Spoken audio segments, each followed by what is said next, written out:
அந்தகன் படம் வந்து ஒரு சரத்து ஒரு இது இல்லைங்க, ஒரு கட்ஸ் இல்லை, ஒரு ஸ்க்ரீன் பிளேயில் இது இல்லை. இது ஹிந்தி படம் ரீமேக்குன்றாங்க, சொல்லிக்கிற மாதிரியே இல்லை. செட்டிங் பண்ணி எடுத்த மாதிரி இருந்தது. கதையோட அம்சங்கள் நிறைய இருந்தாலும் ஆர்டிஸ்ட்லாம் கம்மியாக, முக்கியமாக எத்தனை ஆர்டிஸ்ட் இருக்காங்களோ அவங்க மட்டும் தான் நடிச்சிருக்காங்க. ஃப்ளாட் உள்ள அங்கே ஒரு 5 பேர் க்ரௌடு இல்லை, ஒரு இது இல்லை.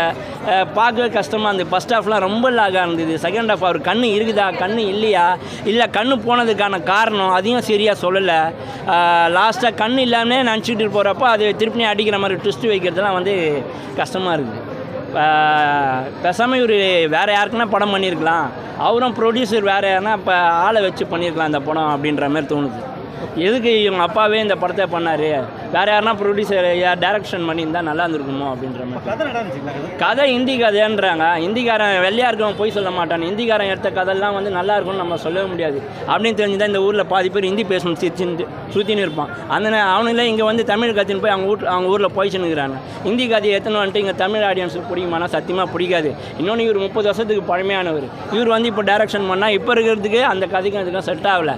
இன்னொன்று உங்கள் பையன் மேலே உண்மையாலுமே நீங்கள் பாசம் வச்சுருக்கீங்கன்னா வெளியில் பெரிய ஆளுங்க கூட நடிக்க விடுங்க. அவர்லாம் பெரிய சூப்பர் ஸ்டாராக வர வேண்டிய ஒரு நல்ல ஆக்டர் தான். பட் நீங்கள் உங்கள்கிட்ட பணம் நிறைய இருந்ததுன்னா நிறைய சின்ன டேரக்டர்லாம் இருக்காங்க, அவங்களுக்கு கொஞ்சம் வாழ்க்கை கொடுங்க. உங்கள் ப்ரொடக்ஷனில் ஸ்டார் ப்ரொடக்ஷனில் நல்லா வருவீங்க நீங்களும் அப்படின்னு சொல்கிறேன். வேறு சேலஞ்சிங்காக பண்ணியிருக்காருன்னா அவங்க அப்பா கூட நடிச்சதே பெரிய டைரக்ஷனில் நடிச்சது தான் பெரிய சேலஞ்சிங்காக இருக்கும்னு நினைக்கிறேன். ஒரு கதைனா அந்த கதை கண்ணு தெரியலன்னா கண்ணு தெரியலன்றதான் ஆடியன்ஸுக்கு புரிய வைக்கணும். இல்லை கண்ணு எதனால் போச்சுன்னு புரிய வைக்கணும். கடைசி வரைக்கும் அவங்களுக்கு கண்ணு தெரியலையா, படம் பார்க்குற நம்மளுக்கு கண்ணு தெரியலையான்ற மாதிரி அந்த கண் நொந்த கண்ணாக இருந்தது. மற்றபடி மியூசிக் தேட வேண்டியது. பேக்ரவுண்ட் ஸ்கோர் சுவாரஸ்யத்தை ஏற்படுத்தணும். கன்றாவி பிடிச்சவன் அந்த இடத்துல வரவே இல்லை. எதுக்கு படம் பார்க்குறோம், ஏன் படம் பார்க்குறோன்னு தண்ணியில் உப்பு போட்டு கலந்து குடிச்சா எப்படி இருக்கும் அந்த மாதிரி இருந்தது கதை. யோகி பாபு எல்லாம் வச்சு வேஸ்ட் பண்ணிட்டாங்க. யோகி பாபா வேஸ்ட்டு பண்ணாங்க. அப்புறம் ஊர்வசி மேடம் இருக்காங்க பாருங்க, அவங்கள வேஸ்ட்டு பண்ணியிருக்காங்க. சிம்ரானையும் சமுத்திரகனியும் போட்டு எடுத்திருக்காங்க. அது பார்க்குறப்போ அதுதான் சொன்னேன், தயிர் சாதத்துக்கு அந்த இதுவோட தொட்டுன்னு சாப்பிட்றாங்க. அவங்க கலருக்கும் இவர் கலருக்கும், இவங்க உடம்புக்கும் அவர் உடம்புக்கும் ஒன்றுமே புரியலண்ணா. இவர் எதுக்கு பண்ணாருன்னு வேறு யாருன்னா டேரக்டர் கிட்ட கொடுத்து எடுத்துருந்தா கூட படம் எப்படியோ விட்டா இருக்குன்னு நினைக்கிறேன். மனசு கஷ்டத்தோடு வெளியே வந்தேண்ணா. அதுவும் இல்லாமல் இவங்க லைட் ஆஃப் பண்ணிடுறாங்களா உள்ளே. நான் இந்த கதவு திறக்கிற இடத்துல இருக்கேன்னா வரவங்க ஃபுல்லாகவே பிரசாந்த் மாதிரி வராங்க. தேடி நம்மளை இச்சு இப்படியே போகிறாங்களா. அவனுக்கு கண்ணு தெரியல, பாவி பசங்க இவங்களுக்கு கண்ணு தெரியல 4 தெருவு மிஸ்தானுங்க. சரி, அது மாதிரி தான் கதையும் போய் நின்றுதுண்ணா. ஒன்றும் சொல்கிற மாதிரிலாம் இல்லை, கம்பேக்லாம் கிடையாதுண்ணா. ஆனால் பிரசாந்த் சாருக்குன்னு உண்டான ரசிகர்கள் இருக்காங்க. நானும் ரசிகர்கள் தான். பெரிய அளவில் வர வேண்டிய ஒரு பிரசாந்த் சார் கதை கண்ணு தெரியாமல் சுற்றிட்டு இருக்கு. அந்த இடத்துல கான்சன்ட்ரேஷன் பண்ணியிருந்தால் நல்லா வந்துருக்கலாம். எனக்கு பிரசாந்த் சார் கிட்ட தயவு செஞ்சு உங்கள் அப்பா டைரக்ஷன்லாம் அத்தனை நடிக்காதீங்க சார். இது அந்தகன் படம் பார்த்துட்டு வரேன். படம் வந்து ஒரு நல்ல ஒரு என்டர்டெய்னராக இருக்குது. ஃபர்ஸ்ட் ஹாஃப் வந்து எங்கேயுமே போர் அடிக்காமல் நல்லா இருக்குது. செகண்ட் ஹாஃப் வந்து டுவர்ட்ஸ் கிளைமேக்ஸ் வந்து கொஞ்சோண்டு லேக் இருக்குது. பட் ஓவராலாக வந்து படம் நல்ல ஒரு என்டர்டெய்னர் தான். அது ஹிந்தி படத்தை வந்து ரீமேக் பண்ணியிருக்காங்க. ஓரளவுக்கு 70 to 80% ரீக்ரியேட் பண்ணிட்டாங்க.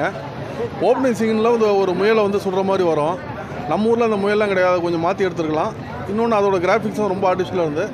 மற்றபடி ஓவராலாக படம் நல்ல ஒரு என்டர்டெய்னர் தான். பிரசாந்துக்கு இது ஒரு நல்ல ஒரு கம்பேக் ஃபில்மு. அதே மாதிரி சிம்ரனோட ஆக்டிங் வேறு ரேஞ்சில் இருந்துச்சு. பிரசாந்தோட ஆக்டிங் பார்த்திங்கன்னா நல்லா தான் இருந்துச்சு. பட் ஒரு சில இந்த பிளைண்ட் சீக்வன்ஸ் இன்னும் கொஞ்சம் பெட்டராக பண்ணியிருக்கலாம். நிறைய நடிகர்கள் இருக்காங்க இந்த படத்தில், ஒரு பட்டாளமே இருக்குது. எல்லாருமே ரொம்ப நல்லா பெர்ஃபார்ம் பண்ணியிருக்காங்க. அதுவும் இவர் நவரசநாயகன் கார்த்திகெல்லாம் ரொம்ப நாளைக்கு அப்புறம் பார்த்ததில் ஒரு சந்தோஷம் தான். மியூசிக் வந்து பேக்ரவுண்ட் மியூசிக் படத்தில் நல்லாயிருக்கு. இதில் வந்து சாங்ஸ் மாதிரி கிடையாது. ஒரு இந்த பியானோ ப்ளே பண்ணுறதுனால அங்கங்கே நிறைய பிட்டாக வரும். அது வந்து உங்களுக்கு ஒரு பிஜிஎம் கூட ஒரு மிக்ஸ் ஆகி தான் வந்திருக்கும். ஒரு இடத்துல வந்து ஒரு கார்த்திகோட சாங்ஸை ப்ளே பண்ணுறேன்னு சொல்லிட்டு போயிருப்பார். அந்த இடத்துல வந்து கார்த்திக் சாங்ஸ் ப்ளே பண்ணியிருந்தால் இன்னும் ஃபார் பெட்டராக இருந்திருக்கும். அங்கே ப்ளே பண்ணால் விட்டாங்க, வேறு ஒரு இடத்துல ப்ளே பண்ணுறாங்க. பட் அந்த ஃபஸ்ட்டு எங்கே அதை ப்ளே பண்ணணுமோ அங்கேயும் ப்ளே பண்ணியிருந்தால் இன்னும் ஃபார் பெட்டராக இருந்திருக்கும். வில்லன் கதாபாத்திரங்கள் யாராவது ஆக்சுவலாக சிம்ரன் தான் மெயின் நெகட்டிவ் லீடு. அவங்க ரொம்பவே நல்லா பெர்ஃபார்ம் பண்ணியிருக்காங்க. அப்புறம் ஒரு சமுத்திரகனியும் ஒரு நெகட்டிவில் வருவார், அவரும் நல்லா பெர்ஃபார்ம் பண்ணியிருக்காரு.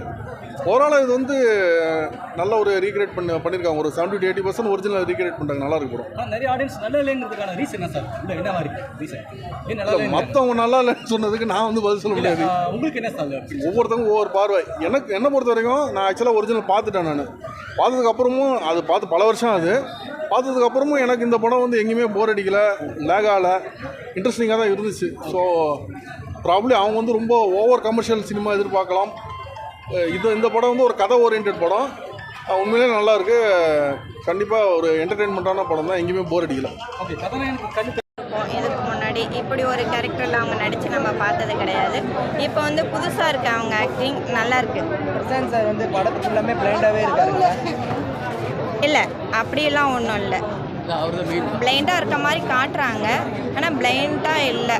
அவர் வந்து பிளைண்டாக இருக்கிற மாதிரி காட்டி ஒரு இது கொடுக்காங்க, ரொம்ப நல்லாயிருக்கு. படம் எங்கேயாச்சும் லேக் ஆகிற மாதிரி இருக்கா மேடம்? போர் அடிக்கிற மாதிரி? போரில் அடிக்கலை, ரொம்ப நல்லா இருக்கு. குழந்தைங்களோட ரொம்ப என்ஜாய் பண்ணி பார்க்கலாம். படத்தோட ரேட்டிங் நீங்கள் எவ்வளோ மேடம்? ரேட்டிங்னா 100க்கு 100. எனக்கு பிரசாந்த் படம்னா ரொம்ப பிடிக்கும். மறுபடியும் கம்பேக் வந்து சிம்ரனும் பிரசாந்தையும் பார்க்குறோம் இல்லைங்களா, ரொம்ப வருஷத்துக்கு அப்புறம் நம்ம பார்க்குறோம். ரொம்ப நல்லா, மியூசிக் வெரி நைஸ். பார்க்கலாம். ஒரு 10க்கு ஒரு 8 அப்படி கொடுக்கலாம் ரேட்டிங். கடைசி வரைக்கும் த்ரில்லர் மெயின்டைன் பண்ணியிருக்கோம். ஓகே, மெயின்டைன் பண்ணாங்க, பட் ரொம்ப அப்படின்னு சொல்ல முடியாது. நல்லா இருந்தது, ஆனால் பார்க்கலாம், ஒன்ஸ் பார்க்கலாம் ஃபேமிலியோட. சாங் சொன்னாங்க, சாங்ஸ் சூப்பராக நல்லா இருந்தது. நல்லா இருக்கு. பிரசாந்த் ரொம்ப நாள் கேட்குறேன், அதெல்லாம் எப்படி ஒர்க் அவுட் ஆயிருக்கு? ஆக்டிங்லாம் நல்லா இருக்கு. ஒரு அடி பார்க்கலாம். ஒன்லைனில் என்ன ஸ்டோரி சொல்ல வராங்க? ஸ்டோரி போர் அடிக்காமல் என்கேஜ் ஆகாமல் இருக்குதா? போர் அடிக்காமல் என்கேஜ் ஆகாது. கிரைம் ஸ்டோரி மாதிரி. சாங்ஸ்லாம் எப்படி இருக்கு? சாங்ஸ்லாம் நல்லா இருக்கு. ரேட்டிங் எவ்வளோ உங்களுக்கு படத்துக்கு? ஃபேமிலியாக வந்து பார்க்குறாங்க, அவங்க பார்த்து என்ஜாய் பண்ணுற மாதிரி இருக்கு. எல்லாரும் வந்து ரீமேக் பண்ண படம் செம்மையாக இருந்துச்சு. டைரக்ஷன் சூப்பராக இருந்துச்சு. பாட்டு அதெல்லாம் மொத்தமாக சூப்பராக இருந்துச்சு. அவர் டைரக்ஷன் செம்மையாக இருந்துச்சு. ஸ்டோரி வைஸாக எப்படி இருக்குது? ஒன்லைன் ஸ்டோரினா எப்படி எதை சொல்லுங்கள்? என்ன கதை சொல்ல வராங்க? அது படம் பாருங்களா, சஸ்பென்ஸாக இருக்கும். சஸ்பென்ஸாக ஆமாம், சீட் எட்ஜாக இருந்துச்சு. செம்மையாக இருந்துச்சு. பாட்டு கூட இன்றைக்கி வந்து ட்ரெண்டிங்கில் போட்ட மாதிரி தான் நம்ம பிரகாஷ் போட்டிருக்குது. கரெக்டாக நல்லா தான் இருக்குது. என்ன லேக்காக இருக்குது? என்கிட்ட நெகட்டிவாகவே கேட்கக்கூடாது. நான் சினிமாவுக்குன்னே பிறந்தவன். ஆமாம், அதான் சொல்கிறேன். பார்த்தேன் ரசித்த என்னை தூக்கி சாப்பிட்டுட்டாங்க. அந்த படம் பார்த்தீங்களா? யாராவது பார்த்துருக்க மாட்டீங்க. ஆமாம், அந்த படத்தை விட இந்த படம் அந்த கண்ணில் தூக்கி கேரட்டில் சாப்பிட்டுட்டாங்க. நல்லா இருக்குது. ஓகேவா? அவ்வளோதான். வேற என்ன மெசேஜ் சொல்லியிருக்காங்கன்னா, ஒரு விஷயத்த கண்ணு தெரியலன்னு நீ சொல்லக்கூடாது. சொல்லிட்டேன்னா கடைசியாக உனக்கு அதுவே நிரந்தரமாக நடந்துரும்னு சொல்லியிருக்காங்க. அதுதான் மெசேஜ். Okay okay. அதெல்லாம் எப்படி